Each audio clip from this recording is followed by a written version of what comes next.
Amen.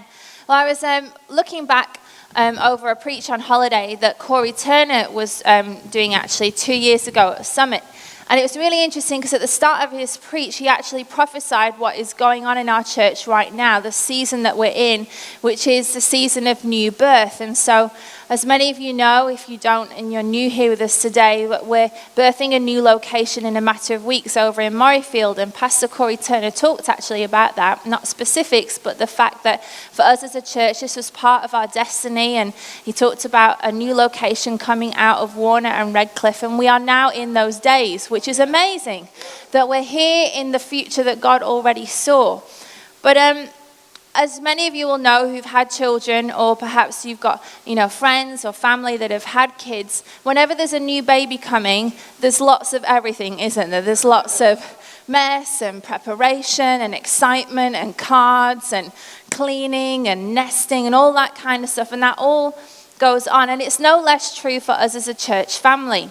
With Murrayfield coming, there is lots of preparation going on behind the scenes. There's going to be some stretching going on. I'm sure that there will be some labor pains. There's going to be lots of preparation, lots of prayer, as we've got our season of prayer and fasting coming up that's into our Murrayfield location. There's going to be so much joy when Murrayfield is birthed. When that comes around, and seeing Pastor Joe step into part of the gifting and the calling that's upon his life, that's so exciting for us to see him step out and be supported, and we're just really excited. But in with that, I'm sure there'll be some sleepless nights, and there'll be some kind of fretting a little bit and packing the bags and all that kind of stuff, because the new baby's coming and it's exciting, and we're really pleased about that. All of us are going to be living in the new reality of what God has called us to. As a destiny and a promise over this church, which we're now walking into as a church family. And that's that we're going to be and are a church of significance on the northern suburbs of Brisbane, strategically placed to bring salvation and connection and encounter and discipleship and mission to the people that call Emerge Church home and the communities that we find ourselves in. That's what we're here in this corner of the planet to do. And we're going to walk into that. But we would be naive to think that with all of this that is happening, that the enemy is just going to be like, oh, good for you. Great. A new church being planted down. He's going to send us a card and some bunch of flowers and be like, hope it all goes well, guys. Like, that's not what the enemy does. He's going to want to kill, steal, and destroy, because that's all he can do. And so we've already overcome a significant amount of hurdles, even to get to where we are now. This dream could have been killed in the dream stage. When it was dropped into Pastor Mark and Nina's heart, they had to overcome a whole load of stuff that we will never even know about, even to be able to talk about it. For them to even be able to bring it to us and say, this is what we believe God is doing, they had to fight battles that you and I will never know anything about, and we salute you both for that, for your faithfulness and your courage and the fact that you're pioneering and all that kind of stuff. But the enemy couldn't stop it there. He's not going to be able to stop it with the birthing of the baby in Murrayfield, because we're putting prayer into that. So we know it's not going to be a stillbirth. It's not going to be a flop. It's going to be successful and amazing because we're putting time and prayer and preparation into it. And so he can't actually stop it. The enemy can't stop the advance of the kingdom of God. He can't. He's not able to do that. So what he's going to do instead, I believe, is try and use sibling rivalry to kill, steal, and destroy what God is about in this household. And this morning, I'm not talking to us so that we feel condemned. That's not my heart at all. My heart is that we are wise and we are aware and we're being prepared ahead of time so that we can see what's going on. Because how many of you know when there's new babies, everyone's tired, everybody's cranky, nobody's sleeping. It's really difficult to think like straight when it's all going on and it's all busy. And so I believe God's bringing this word to us ahead of time so that we're prepared. And when it starts to happen, not that we're like, oh gosh, it's happening, but that we're like, it's okay. Remember, we talked about this and here's what we can do about it. And so when I lived in the UK, I was a primary school teacher for part of my job, which was one of my most favourite jobs ever. And often I taught kids that were 5 to 8. And so in that season of life, parents were often having their second or perhaps their third child. And so it was really common for us as teachers to help kids through the process of a new baby brother or sister coming into the family. And it was really exciting for them because they got to be involved. Often the parents would, take them shopping to go choose a toy for the nursery, or, they'd be part of the process and they'd get excited and they'd, be telling us all about it, and it'd be really exciting, and we'd help them along with, the new baby's going to come and all that kind of stuff, because any big change for small children is a big deal. And so we'd help them through emotionally. And then the day would come where they'd be like, Mum went to the hospital. And we're like, all right, okay, action stations. And, we lived in, the school that I worked in was quite a poor area. And so often we'd put in support for the family to do that, because often the mums didn't have enough and all that kind of stuff.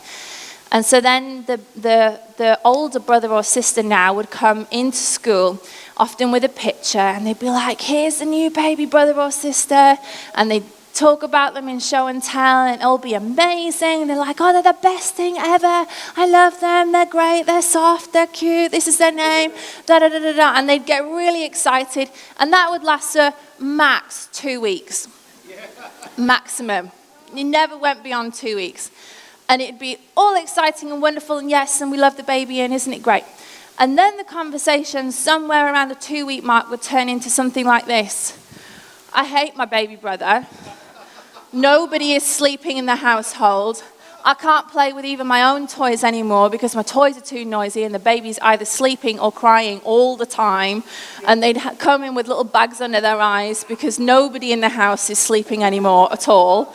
And they'd be really upset because perhaps, the baby had broken a toy, or they weren't getting enough time with mum or dad, or all that kind of stuff. And so then the real work would start, where we'd have to help them through, because these tiny little humans were having all these really powerful emotions of resentment and anger and guilt, and then lots of envy and separation and anxiety. And then they always felt really bad about it because they knew that it was a good thing, but all that they were experiencing wasn't now positive. And so they felt guilty about the fact that they weren't happy about the new human in the house, but they really weren't, because they now couldn't play with their Power Rangers or whatever was going on for them. And so bless them, that's when we'd put in some work about, it's okay, it won't always be like this. And, at the crux of it all, these kids felt overlooked and forgotten, and they were having to kind of now compete for affection, because before they were the sole objects of their parents' love and affection. There was only them in the household. They got all the treats, they got all the ice cream, they got all the time, they got all the everything. But now there was a new baby involved. And for kids who were insecure, for children who already had, because they were quite interesting families that we worked with, for those kids that already had deep-seated doubts about whether they were lovable, whether they were worthy of love, whether anybody actually loved them, even at 5, whether they just weren't that sure whether somebody really, really loved them. For those kids, they really struggled with the transition, because all of their worst fears were coming to pass. They had been looked over. They weren't wanted anymore. The new baby was here. The new baby was interesting. For kids that were raised in a home where unconditional love was the order of the day, it was still tricky for them, because they were still tired and their toys still got broken and they still had a bit less attention. But they were able to weather it differently, because they believed their parents and us as teachers when we said to them, it won't always be like this. A nice stage is coming when the baby will grow up a bit, and then you can play with them and it'll be fun. Like, that bit is on the horizon, and it is coming. And because they've been raised in this atmosphere of unconditional love, they believed us, and they did better. But I recognize that in the room today, as many people as are here, there'll be as many different experiences about your family and siblings and all that kind of stuff. And so I recognize that for today, some of you, your siblings are your best friends. You absolutely adore them. They've got your back, you've got their back. You've got a kind of ride or die relationship. You do anything for them. They could ring you at 2 o'clock in the morning and say, I need an axe, some petrol and some gaffer tape, and I need you to come around to my house. And you'd be like, I'm not asking questions, but I'll be there. You'll just go, because you've got that sort of family. Let's not think about why you might need those 3 things, but you've got that kind of family. For some of you in the room, that's not been your experience. Family has a lot of pain attached for you. For some of you, you've got deep soul wounds about being overlooked, unwanted, the one that never measured up, not good enough, that you were the one that had to carry the pressure of the family. You had to be the sensible one. You had to look after everybody else. Or perhaps you never ever felt like you even fitted into your own family. And for some of you, you're like me in the oddball category, and you're an only child, so you've got no clue about any of this. You're just super independent and self-sufficient, and isolation is perhaps your default, and you can entertain yourself on your own for hours. Give me a book and a ball and a wall, and I am good. You could leave me for 3 days, and I will be sorted, because that's all I need to be happy, because I'm an only child, so it's all good. But whether you've worked through your stuff or not, whether you've worked through the wounds of your childhood or not, we're going to look at a story in which sibling rivalry popped up, and then look at some ways in which it's going to pop up possibly for us as a church. And not to condemn us, but to prepare us so that we can choose love over competition. And often when we think about sibling rivalry, if we know our Bible fairly well, our mind might go towards the prodigal son, and you'll certainly see all that I'm talking about in that story. But we're actually going to look at a different atmosphere in the Old Testament where sibling rivalry, the conditions were perfect. And you'll know this story, and it's in Genesis 37. I'm actually going to read it to you from the Message this morning, because I think often for lots of us, when we read our Bibles lots, when we get to a familiar passage, we can our brain can switch off because we hear it the same way. So I'm just reading it in the Message this morning, just to help maybe keep us on track. So it'll be up on the screen, and you can follow along on your phone if you've got the Message version on YouVersion. It says this in verse 2.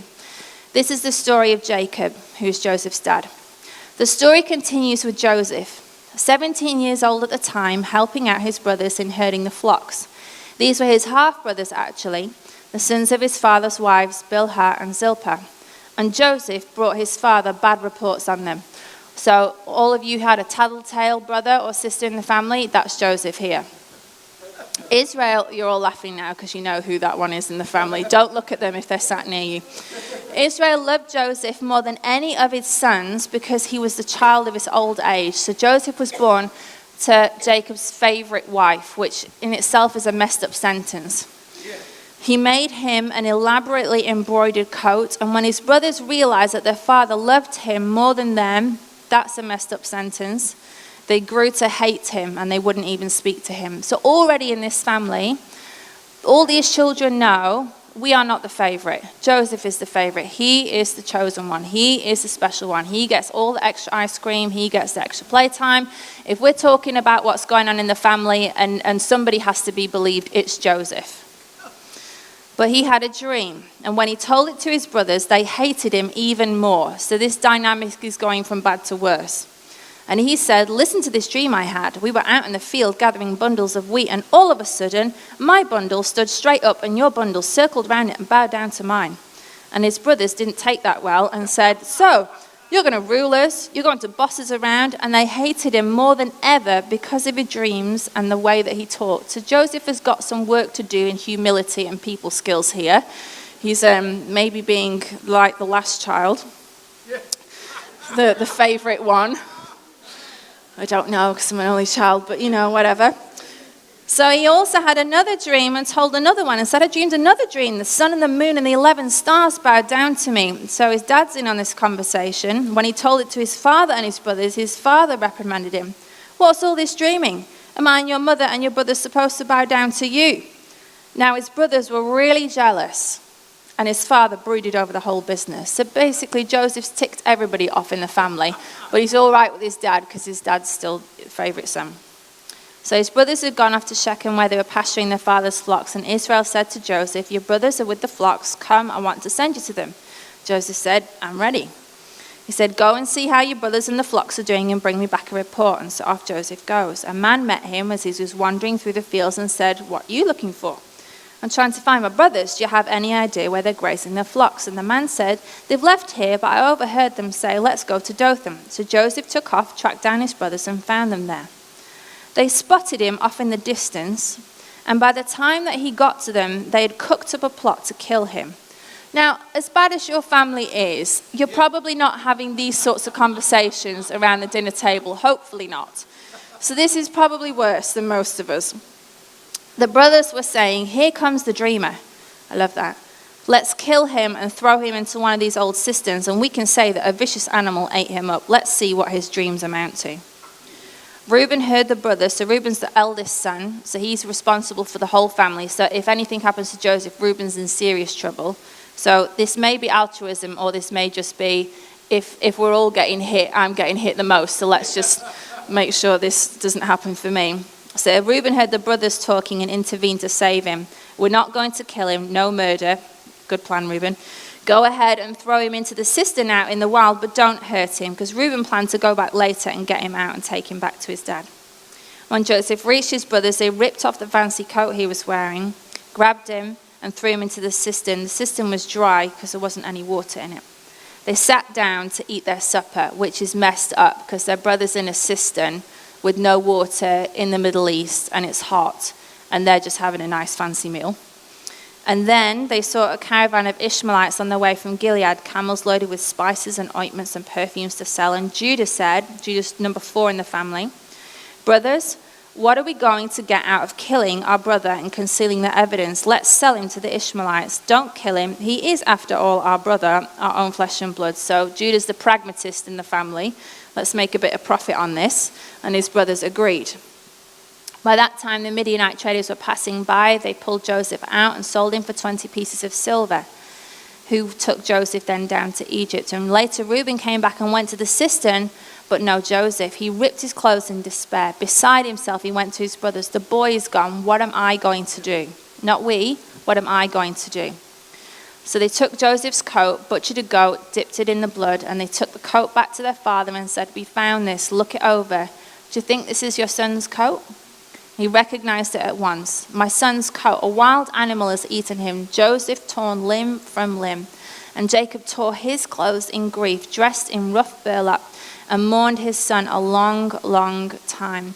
His sons and daughters tried to comfort him, but he refused their comfort. I will go to the grave, mourning my son. Oh, how his father wept for him.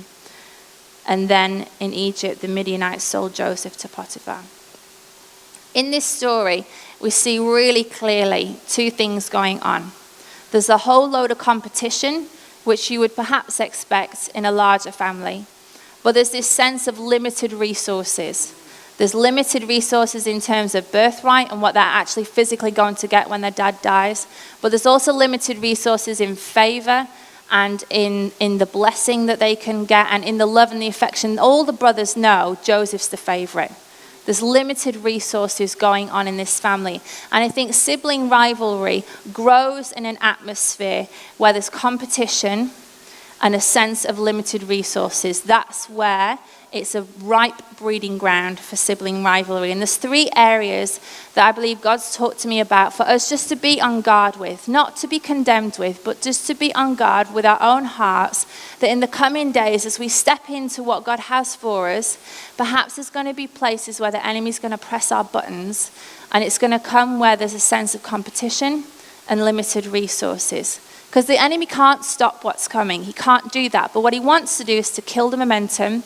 He wants to steal the joy of what's going on, and he wants to destroy the unity. And so if we know that he wants to do that, then let's be wise and not let him do that. Agreed? Yeah. All right, so the first place that sibling rivalry comes is the obvious with the new location.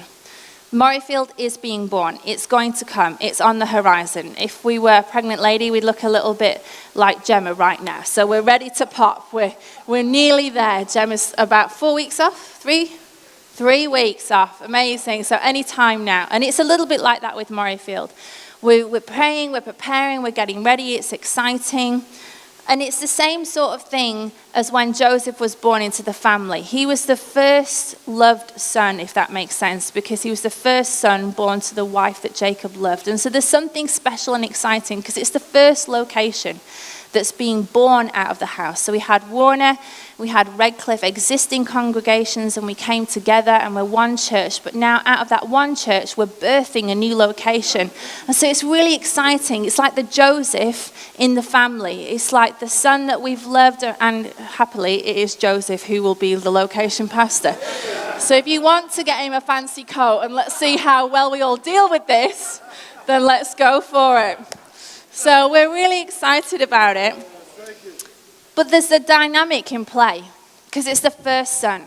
And so, us as a congregation, and particularly here at Warner, you've already walked this journey because you had sole access to Pastor Mark and Nina, mum and dad. You didn't have to share them with anybody. And then Redcliffe came along, and then you all went through the journey of now we've got to share mum and dad a little bit. And now all of us, Warner and Redcliffe, new babies being born. Joseph's coming in the family. And now we all have to learn how to share mum and dad a little bit more, which is an interesting dynamic to have. And all of us really have got a choice as the older siblings in the house to be gracious and understanding and accommodating.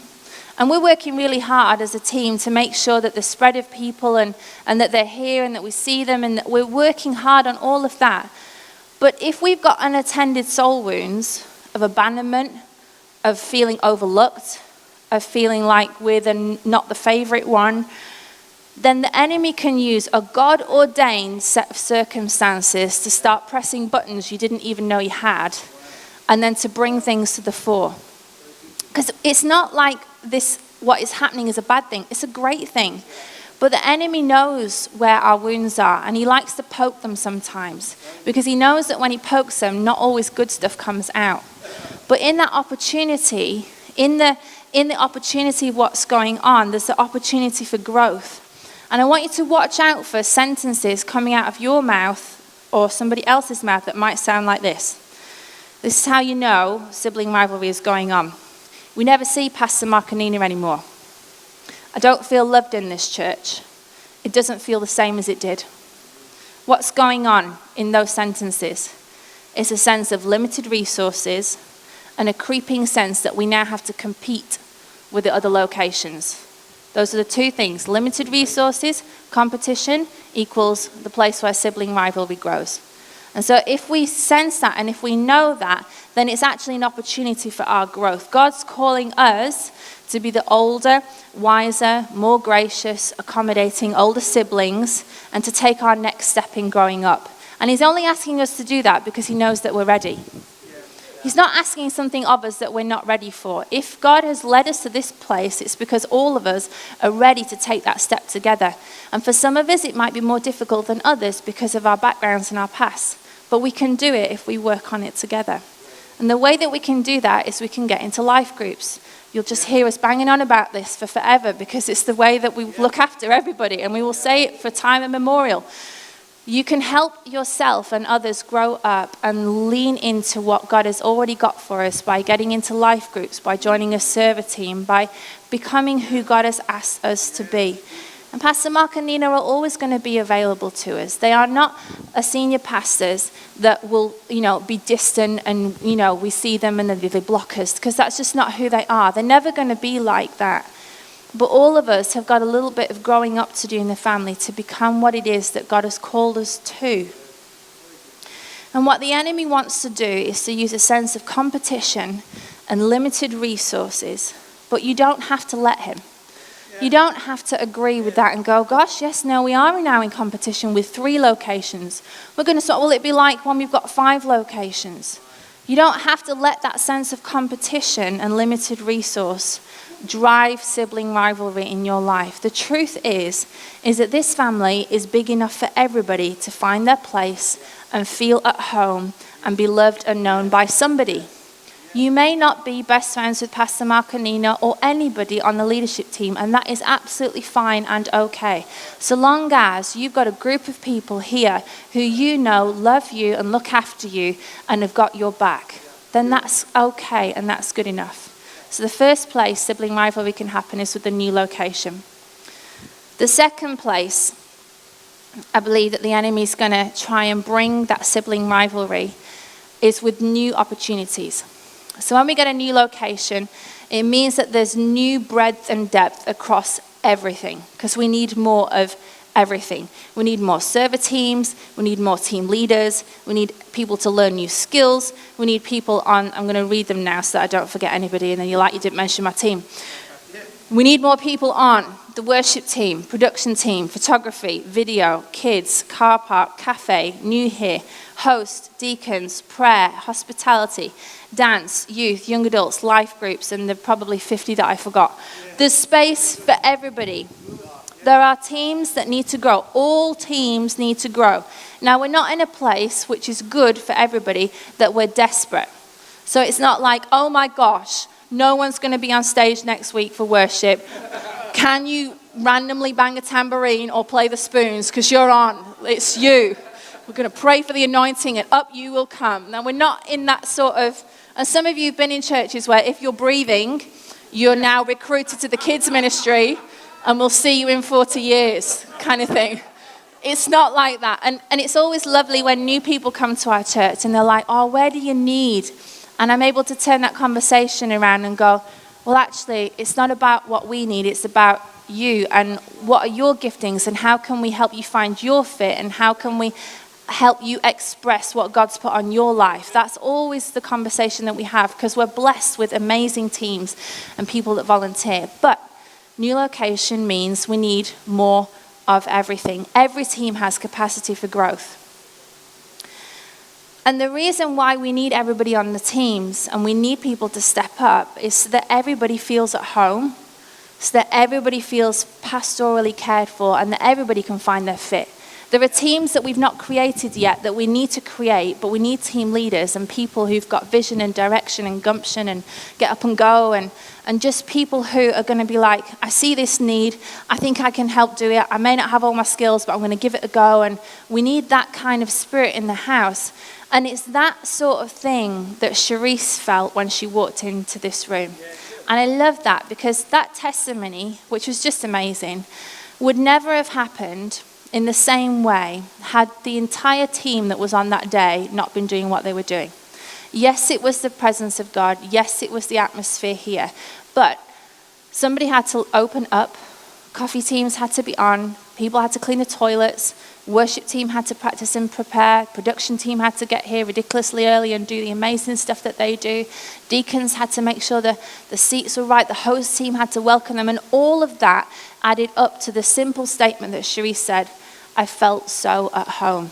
You don't get that statement without everybody else doing their part, because otherwise Charisse would have been saying, it was really grubby, the toilets are filthy, I didn't feel safe, nobody helped me, I couldn't find a seat anywhere, the coffee was awful. She wouldn't be saying that. But the team, the breadth of the team got her to the point where all she experienced in that moment was, this feels like home. And that's what server teams are about. And so with all the new opportunities that are going to come with the new locations and as things happen, there's going to be new opportunities. There's going to be people moving into new roles. There's going to be new teams and team leaders and ways of serving, which is all really wonderful and exciting. And it's just great unless somebody gets in a position or somebody gets asked to do something or somebody gets released and you thought it should have been you. That's not a nice feeling. So it's all wonderful, yay, new location, new opportunities, woo, woo, woo, woo, woo, until you feel looked over, until you feel like you've not been picked. And if in your soul you have a wound there that is to do with being overlooked, unrecognized, not chosen, maybe you were always the last one picked for sports, not good enough, that you had to work always to get yourself noticed, you have to elbow your way to the top of the pile to even be seen. If that's your experience and that's the things that have gone on for you in your life, then that is prime breeding ground for sibling rivalry. Prime breeding ground, because there's a sense of competition and limited resources. I have to compete with my brothers and sisters in this house because there's a limited amount of positions, and if they get picked, it means that I'm not being picked. And the enemy comes and he just presses all the buttons that we didn't know we had. And then when they get pressed, we're like, oh, my buttons are being pressed. It's horrible. We don't like it. And we will say things like this. Watch out for they sentences. They always get picked. Of course, they've been asked on team. If they knew, this is a double one for you, if they knew what they were really like, they wouldn't have asked them. They don't see my potential. They're the popular ones. They obviously don't need my help or I'd be asked personally. They don't understand.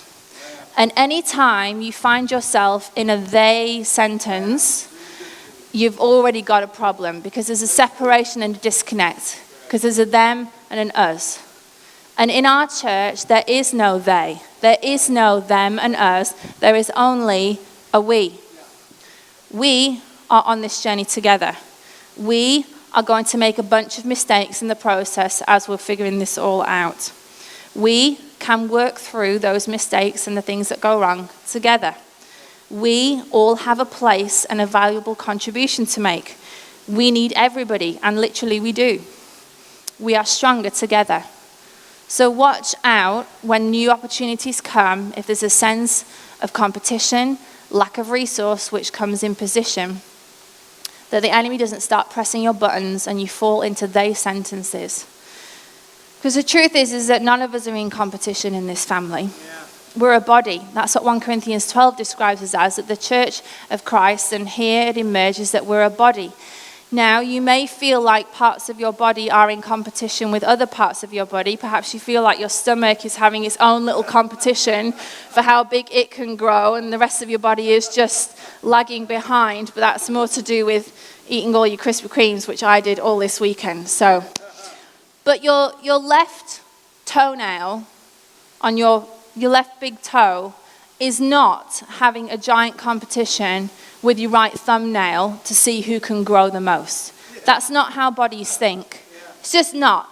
My toenails are not like, we're going to win this month, we're going to grow, and we're going to just be really awesome at it, and we're going to put all our attention and energy, and we're going to grow, and we're going to beat those fingernails, because they always get seen by everybody, and we don't like that, so we're just going to go for it, and like talons appear overnight. That would be really scary, and that doesn't happen, because our body, when it's working healthily, is not in competition with each other. Even though parts of our body get more attention than other parts. I do not spend the same amount of money on my elbow as I do on my head. Now, if my elbow got really ticked off about that, then I don't know I don't know where it would go. But it just doesn't. My hair and my face get an inordinate amount of money spent on it in comparison to my elbow, which, if it's lucky, gets moisturized, I don't know, once every 2 months, if I remember, kind of thing. And so if there was a competition going on in the body, then the elbow would feel really bad. But it's not. It's just doing its thing. It's nice and bendy. It's like, it's covering up. There's no bone poking out. It's just doing its good little job. And it's not feeling sorry for itself just because it's not getting all the creams and potions that go on to make this happen. It's just not. It's just looking after itself. It's doing all right. And so, same thing for us as a church body. The body being the body, it's normal and natural for other parts to have more attention because they're more seen and more visible. And we don't freak out about that with our own body, but somehow when it comes to church stuff, we freak out about that. Like, oh, well, just because that's a really visible thing, why should that get more attention? Well, because everybody sees it. It's all right to spend money on your face because everybody sees it. Now, you are all looking at my elbow, but before that, none of you noticed my elbows because it's my elbow, and that's fine. It's just getting on and doing its job. But if you believe that you are in competition for position or recognition or being released into your gifting, then you have believed a lie from the enemy. Yeah. There is room for everybody in this church to flourish and find their gifting and find their fit and be released. There's just room, lots and lots of room. And as we make more rooms and as more locations come, the room and the breadth and the depth gets wider. It gets even better. Now, let me say on that, it may look different than what you thought.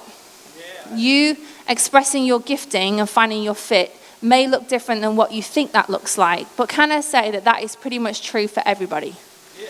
Everybody in this church will have some part of how they're expressing their gifting not be what they thought it was like. And that's okay and normal and natural. But there is room for everybody. The last way that I think the enemy is going to try and bring sibling rivalry is with new Christians. And that may sound like a funny thing because we love new Christians and we're praying for them. And there's going to come a great soul harvest in this church as we come to locations and here and at Redcliffe. We're believing for souls to come and be saved. And so we think that's a wonderful thing and we're all excited about it until they come, because they're messy and they're new babies and they're working out stuff and they don't really know how things work and they take lots of time and attention, and sometimes they break our toys and because they're new babies and they don't always know what's going on, and that's normal and natural. But if we're going to get a lot of new Christians, which we believe that we are, they're going to need some serious attention. They're going to need people to help them. They're going to need time and attention and prayer and like just they just need it. You know, people who've had a new baby in the household, how a tiny human that's like not much bigger than that, the amount of stuff that they need just to survive when they're this big is incredible. And nappies and wraps and pacifiers and baths and potions and lotions, all sorts of things just to make them go and stay alive and be all right. And so it is with new Christians, because they're new and they're a baby and they don't know what's going on, so they need lots of everything. And it would, if we dug down to the bottom of our feelings around new Christians, and we'd never say this, but there's a sense of jealousy that can come, and I've seen it happen in not our church, some other church elsewhere and before, but there is a sense sometimes of jealousy that comes, and a sense of abandonment, and we have all these powerful and difficult emotions that has shame attached to them. And we would never say this, even though this is what is probably going on. It would be unthinkable for us to say, I'm feeling abandoned and overlooked at the moment because lots of new Christians are taking the attention and the time of the people who are important to me. And I feel jealous in some sense of them and like I'm having to compete with them. That would be an incredibly, A, self-aware person, B, very brave, B, you've just got no shame on you. Like, you've nailed that. Because we just would never say that, because we know that's not really socially acceptable to say. So we wouldn't say that, but we might say it like this. My life group leader doesn't have time for me anymore. There's no love in this church. I feel it's time for me to move on from church. This church is so cliquey. And underneath those sentences is the sense that we have to compete, that there's limited resources, and that we're being left out. That's what's going on. But the truth is, and this is the good bit, is that we are gloriously messy, imperfect people who make mistakes and get it wrong and don't get it right all the time. But the love of Jesus is totally unlimited. It's unlimited. There is no end to his love. There is no competition in the kingdom of God. There just isn't. We don't have to compete here. In the world, yes, maybe. In this house and in the kingdom of God, you don't have to compete. You are fully and completely and unequivocally loved by the Father. There's nothing you can do that will make him love you more or less. He just flat out loves you. You don't need to compete for his affection. Joseph had to compete for the affection, or he didn't have to compete, but the rest of the brothers were in this state where they knew they weren't loved as much as Joseph, and they had to compete. You don't have to do that here in church or in the kingdom of God. Just because somebody has got favor and fruitfulness being poured out on their life does not mean that there's less for you. If you feel like someone getting their breakthrough or somebody being promoted or somebody having a new opportunity for them at church means that you are in some way lacking, you've misunderstood that the storehouses of heaven are completely open and unlimited, and you can have the entire favor of God on you and still have loads more left over for everybody, and it still be fully poured out. God is a God of abundance and overflow with deep-seated love for you. I wonder if I could have the band up. I have never experienced sibling rivalry, ever, in my life. And why is that? Because I have no one to compete with. There's nobody next to me running next to me. There's just me. So in my family, before Neil, I'm the sole person that the love and the affection and the time and the money, it all went on me. Now Neil's here, I graciously share it with him because I love him. Because he's now the favourite son, you see. So there you go. But before Neil, there was nobody else. I never experienced it, ever, because there is nobody to compete with. And in this kingdom of God, which is wide and expansive and inclusive, and anybody who will bow the knee to Jesus can come into it, and we'll give you an opportunity to do that in just a couple of minutes. Everybody can find their place. Everybody can find their gifting. And it can be full of billions of people, which it is, who call the kingdom of God home, and hundreds of people who call Emerge Church home. And yet, in that atmosphere, there can be a complete lack of competition and a complete lack of feeling like there's limited resources, because you are seen and fully loved by God through the lens that he sees Jesus with. And Jesus is God's only son. So you may feel like you have to compete, but the entire focus of God's love on you is as if he's just looking at Jesus, his only son. There is no competition with Jesus. There's nobody running next to him. He's the only son. And that is the lens through which God looks at you and me. He sees us as if we were the only one, even though we're not. We're in the crowd of billions on the earth and hundreds in this church. But he looks at us and gives his love to us and his resources as if there was only us. So in this family, there's no need to compete. In this family, there is unlimited resource. In this family, we are all God's favorite. And in that atmosphere of truth and freedom, there is literally no need for you and I to compete. So don't believe the lie. Don't let the enemy press your buttons. And if today a wound that we've talked about has been poked, let me encourage you to take it to Jesus this week in your time with him and allow him to heal you from that. Don't let it become a tool of the enemy. Recognize that competition and lack of resources is a lie. There is no competition. We serve a God of complete abundance. There is no need for that. And in the most loving way that I can say this, it's time for us as older brothers and sisters in the church to grow up into who God has called us to be. It's time, because God has brought this opportunity to us, and so he knows that we can do that. And it's not just about us anymore. It's not just about us feeling okay and settled and sorted. It's about the people who are going to come in and find Emerge Church. And like Cherie said, say, I was lost, but now I'm found, and this place felt like home. It's the seats that are still empty. It's the stack of chairs at the back that we hope one day, and we know, are going to be filled with people who need to find the love of Jesus. New baby brothers and sisters are on the way for us as Emerge Church. New Christians, new opportunities, new location. And there is no room in the house for sibling rivalry. And in fact, there's no need for it. We don't need it.